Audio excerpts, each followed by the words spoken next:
Hey there, entrepreneur. Welcome back to another fascinating episode of Fascinating Founders. I'm your host, Nicole Holland, and I'm thrilled to be your guide as we dive in and uncover the stories that came before the success of some of the world's most fascinating founders.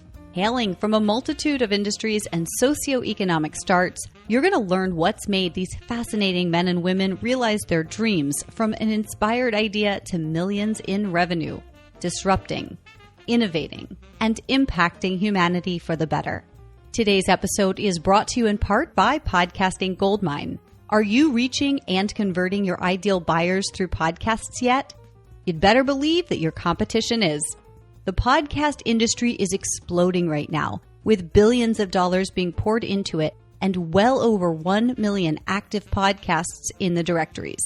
In just the past 90 days alone, hundreds of thousands of new podcasts have been added, and the industry will continue to grow whether or not you're a part of it. Your market, my friend, is listening to podcasts, and I would love to personally help you design a strategic podcast marketing plan to help your company scale and reach your business growth goals through podcasts.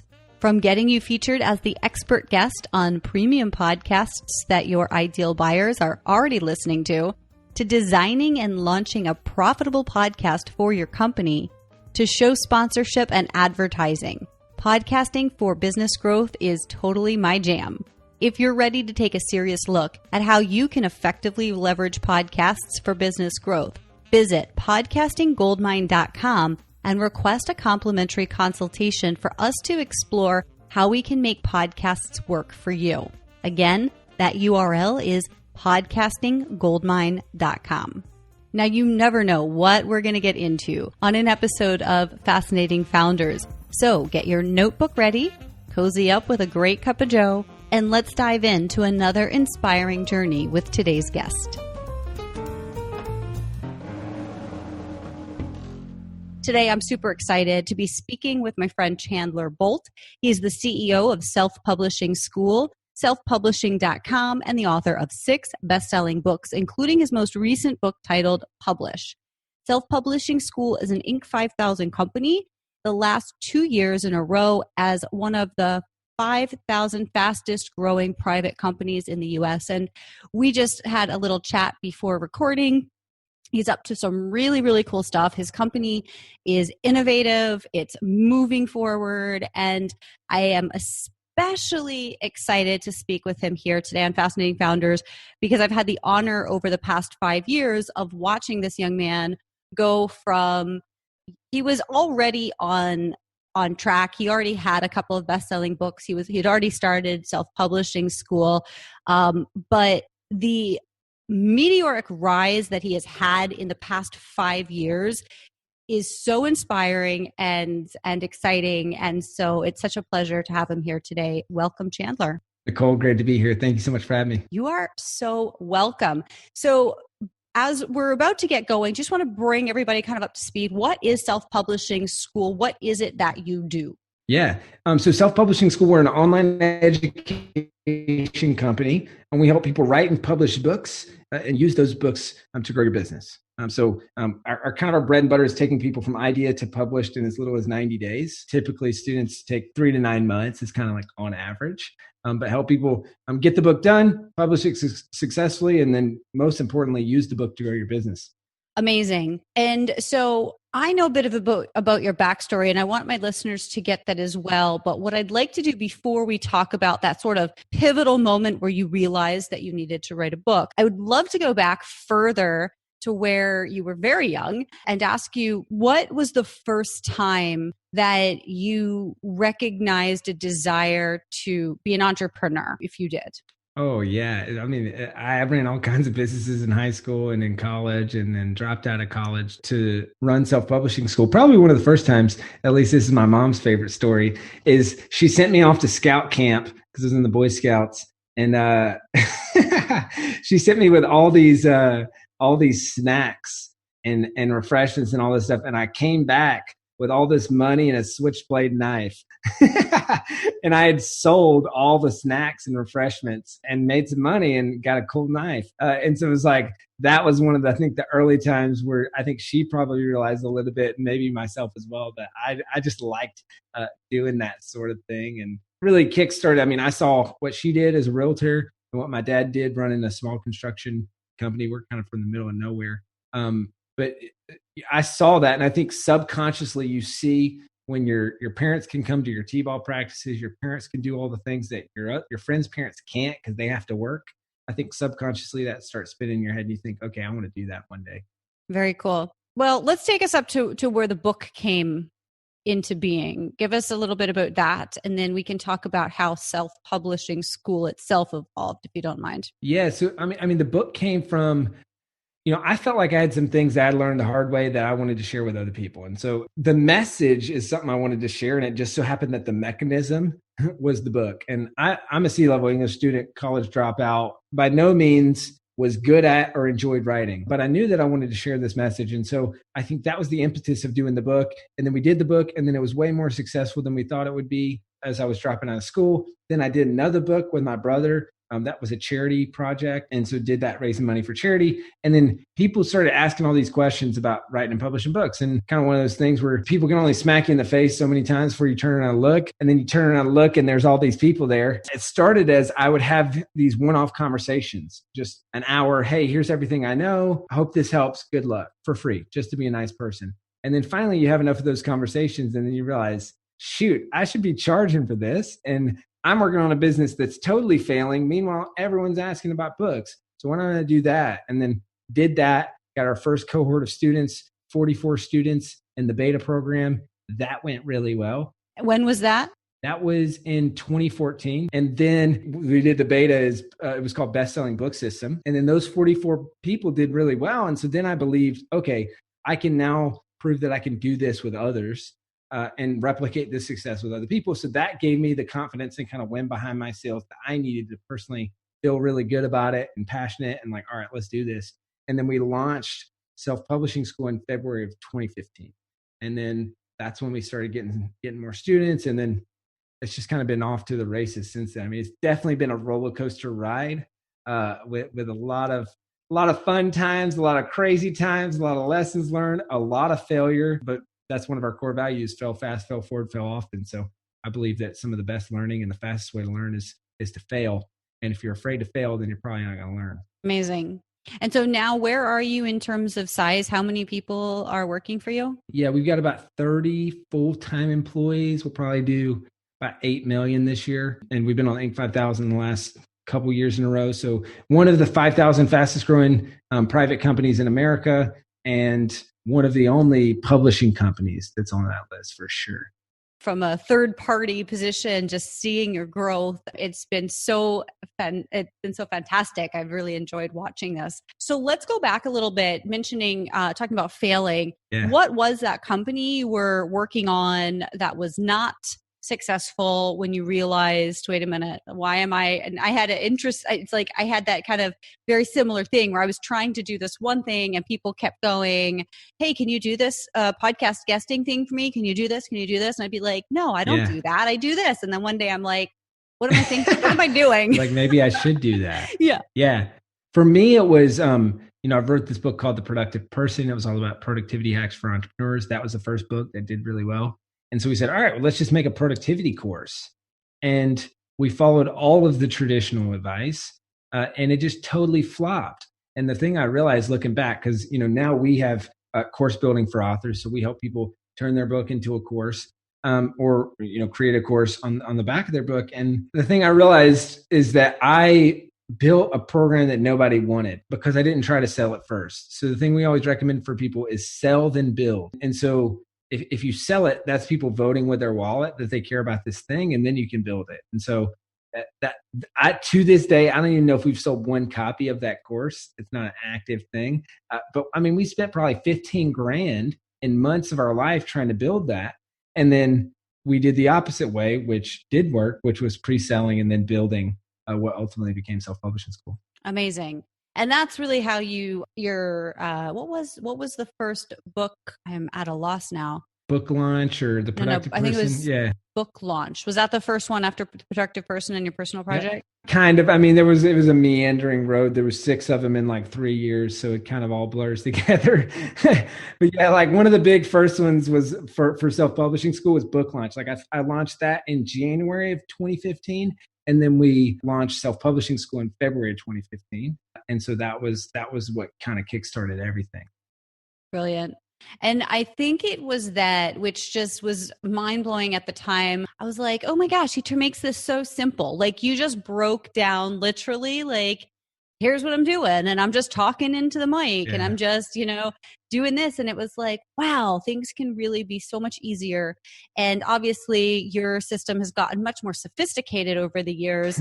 But it really is something that I see all the time where folks are so committed to their investments that, oh, well, I already, especially like in my industry with podcasting, people say, well, I just bought John Lee Dumas's course, or I just bought Pat Flynn's course, so I'm going through it, and I'm doing the things, and I'm going, okay, and so how long have you been having a podcast that's not making money and that you're working on? And they're like, well, it's been 4 months, it's been 5 months, but that's okay, I'm doing the things. And I just go, it's so hard when we're in things to recognize that sometimes the best thing we can do for ourselves financially and bandwidth wise is to go, this isn't delivering the results that I had hoped. Let's pause and reevaluate and reinvest. So I love that you were recognizing that and able to do that. What was that experience like for you in the moment, if you can recall? Was there any resistance? Yeah, I mean, I think that the big thing looking back, and I didn't realize it at the time, but I think I realize it a little bit now, is I feel like my skill set is making complicated things simple. So all the things that growing up were frustrating, it's like maybe you've heard the saying. I think it's something to the effect of the best players often make the worst coaches, or like the smartest people often make the worst teachers because they just don't know what it's like to struggle. And so I think as someone who was a C-level English student, college dropout, ADD, all that stuff, it's like, okay, I know what it's like to not enjoy this and to not be good at it. So let's simplify it down to like the idiot proof, ADD proof, like literally do this, then this, then this, then this. And so I think looking back, that was, so although we've stacked on a bunch of stuff supporting, I think the goal is always, and I always talk to my team about this, it's like, how do we make this more simple? How do we make this more simple? How do we make this more simple? Can we trim 25% of this and get more results? Like, how do we simplify? And it's our theme for the whole quarter right now. It's called Back to the Basics. And so it's all about, hey, how do we get back to signing customers up and getting customers the results? Like, if it doesn't have to do with those two things, we're not doing it. So how do we strip away so that we can get back to the basics and keep things simple? Awesome. What do you think is something that has served you in addition to that? Is there anything that's really been like a guiding principle for you that you've had and held onto that's helped you get to where you are and move through all those failures fast? Oh man, so many: hard work, grit, determination. I mean, like oh my gosh, I've heard that before, and that's so cliche and generic, but like really just working harder than anyone, being determined, having grit, and then always looking to who can I learn from? Like, how can I get better and how can I improve? And so I've got a video on this on my YouTube channel. It's called the 7-Figure Principle Show. I talk about the college dropouts approach to learning.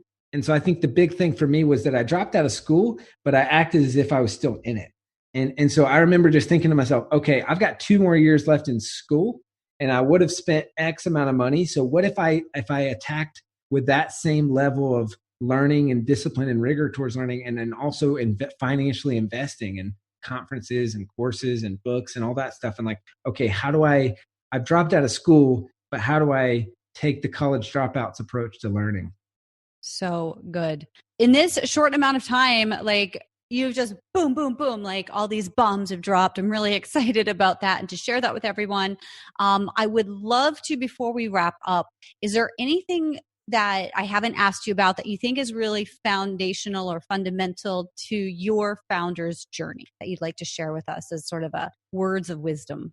Oh man, there's so much There's so much. Like the big thing that I think is important for people to hear is I remember a friend and past mentor of mine, Hal Elrod, he said one of the first times we met, this has always stuck with me. He said, Chandler, it takes 10 years to become an overnight success. And he says, people see where I'm at now and they don't see where I've been.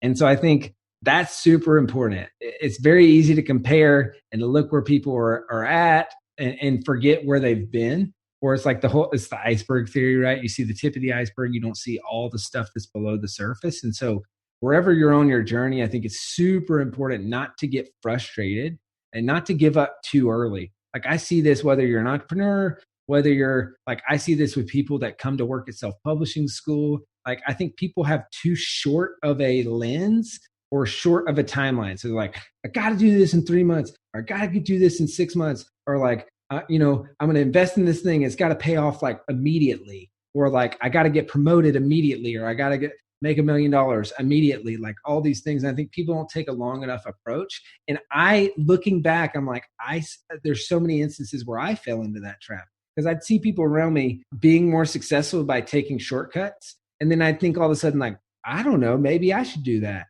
And so like you start looking at that, and I think it compromises your values, and you got to believe in the way and doing things the right way. And so I think, there was a lot of times along the journey of, okay, I feel conviction about the way that I want to do this, or like the standard with which I want to set here or whatever.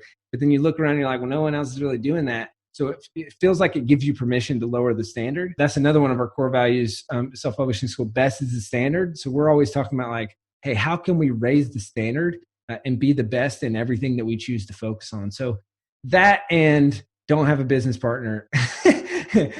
So a mentor of mine said one time, he's like, he had this yacht and it was just awesome. And he's like, Chandler, I love ships. I love tall ships, long ships, small ships, fancy ships, but Lord of mercy, don't put me in a partnership. And that was his approach on partnerships. And it's become mine as well. I believe there's no such thing as 50-50 partners. It's on the 7-Figure Principles show. I talk about why. And there's just no such thing. I don't believe in not partnering with people, but I believe that there's no such thing as a 50-50 partner. And also I think don't partner out of insecurity. That's one of the things I wish I would have told myself. Kind of going back, as I partnered early on out of insecurity that I wasn't good enough and that I couldn't do it, and ended up having to pay multiple 6 figures to buy out that business partner, which I call that paying tuition to the school of life. So anytime, you make a mistake like that, financial mistake, you can either look at it as I lost money or I just paid to learn a lesson. And so I paid to learn a lesson, and that was one of them. So those would kind of be final thoughts on that front. Amazing. I've loved all of this. I adore you. And I'm so excited for people to get more of your wisdom.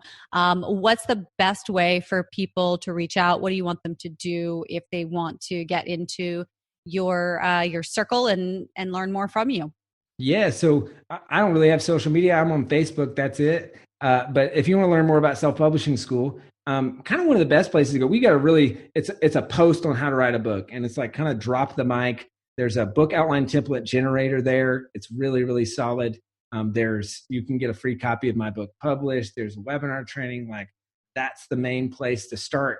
And we got tons of resources on the Self-Publishing School website. And then honestly, if you Google anything about writing and publishing books, you'll probably end up on either Self-Publishing School or selfpublishing.com, which is another site that we own and run as well. And somehow you'll end up, and then I'll end up in your Facebook feed or your Instagram feed or whatever. And yeah, check us out. And we're happy to help however we can. Fantastic. Thanks so much. And there you have it.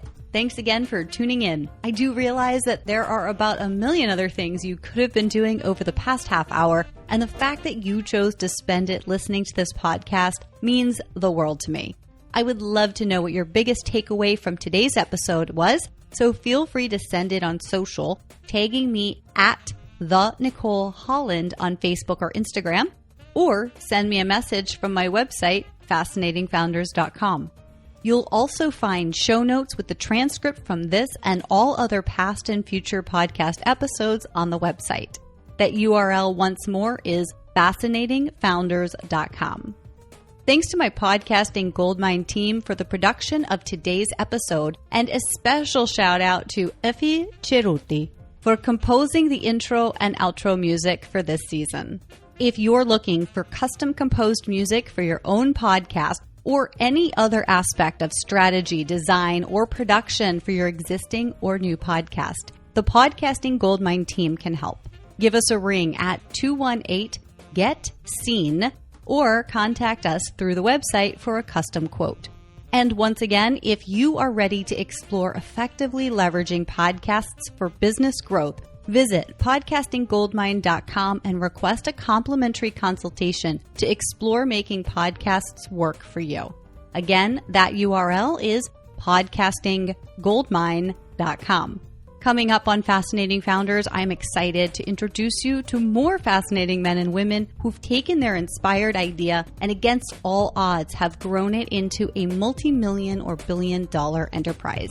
Until next time, this is Nicole Holland signing off.